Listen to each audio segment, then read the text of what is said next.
Codex was actually started in 1962, and I'm quite prepared to believe that the people who originally dreamed up the concept were, erring on the side of benevolence. It was only after the likes of Monsanto and the likes of the pharmaceutical industry saw the potential for reaping the benefits of Codex that they started to get on board here. And of course, what we're talking about here is organizations that have basically bottomless pockets. But bear in mind that I said in 2002, the profitability of the top 10 pharmaceutical companies exceeded the profitability of the other 490 companies in the Fortune 500. Now these guys have got teams of people working on strategies to maximize the opportunities brought about by the implementation of Codex Alimentarius. I mean, I'm going to show you, this is a real David and Goliath situation. And I wouldn't be here tonight if I didn't think that David had a chance. I think David's got more than a chance, but there's a lot of groundwork to do to really give David a chance. Codex serves the economic interests of Big Pharma, and what is really a concern is that the World Trade Organization will implement Codex using Napoleonic law. Now, I wouldn't be at all surprised if there's hardly anybody in the room who knows what Napoleonic law is, because it's something that hasn't existed in the UK since 1215. Because in the UK, since Magna Carta, we've had common law. And what common law is that unless something is specifically banned, it's okay. Right? So unless something is specifically mentioned in a piece of legislation to outlaw it, it's okay. Napoleonic law is completely the opposite. Unless something is specifically mentioned, it's banned. And the way the pharmaceutical companies work and the way the food companies work is what they're trying to do with the Codex committees is make the testing process so outrageous and outrageously expensive that the only people that can afford to get things on the approved lists will be the Monsantos and the pharmaceutical companies. Nobody else will be able to afford to go through the rigorous tests that you have to go through to get a product onto the approved list. I mean, this is outrageous. It's completely outrageous.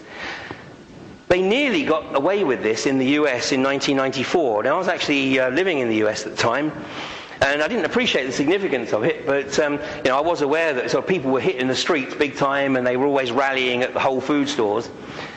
Well, right across the US, hundreds of thousands, probably millions total, people hit the streets, and they were protesting against the implementation of Codex Alimentarius. And it was kept out of the international media. In fact, it was kept out of the limited national US media. It was only reported on a local basis. So the people in Texas who were protesting actually didn't realize the people in all the rest in the other cities around the states were also protesting. But people were writing to their senators, and eventually the Senate realized that actually there was such a groundswell of opinion here, they needed to do something about it. So this legislation, the DSHEA legislation, which is the Dietary Supplement Health Education Act, was implemented in 1994. And this effectively put a ring fence around the health food and complementary health and alternative therapy industries in the US. So what did the Codex Commission do? Just go, damn. Okay, let's turn our attention to Europe. So for the last 13 years, they've been, trying to eat away at the protectionism of the individual countries within the European states. They've been working on the basis that none of the European countries talk to each other, which they're right about. The British government has washed its hands of this. So, you should write to your MP, as I will talk about later. But the British government has completely washed its hands of this. The British government has said, we'll just do whatever we're told to do by the EU. Okay? Which is basically what has to happen anyway. Because the EU issues two things, directives and regulation. And if they issue a regulation, basically that is law. If they issue a directive, what they're saying is, look, okay, it doesn't have to be law right now. We're going to let you go through the charade of making it look like you're making the decision. But you have to actually implement the legislation. All the privatization that's going on, it's not this government making the decision to privatize the industries. It's like the German government's not making the decision to privatize the Dutch railway system, or the French making the decision. It's EU directive that's coming down the chain. If you don't, there's some brochures at the back here on the EU, and it does actually try and spell it out in words of one syllable. So the Déchet legislation is a ring fence around this for the US, but as soon as the EU capitulates, the way the World Trade Organization operates is that if they've got a template in place in the EU, they can then say to every other part of the world, this is what you now have to do. And if you don't do it, we're going to start fining you.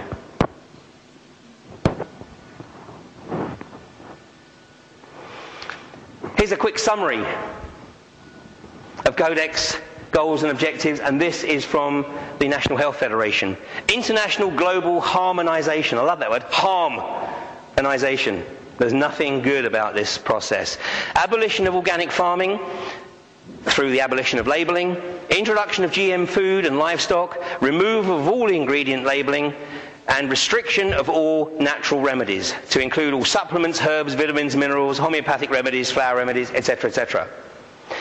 You know, I mean, people don't even realise in this country that the gradualism really kicked in 2 years ago, because there's still little bottles on the shelves that say supplement and vitamins and everything else. But get a bottle that is pre-2005 and get a current bottle and look at the dosage. Look at the dosage. The dosage has been dramatically reduced.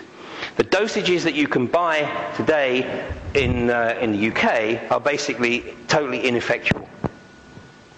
And this is the first step towards abolition. So Codex Alimentarius, I mean, this is basically the equation. Unlabeled GM processed foods, which of course means low nutrients, low minerals, low vitamin values. All vitamin and mineral supplements to be of low dosage, i.e. ineffectual. And herbs and other natural health remedies to be classified as drugs.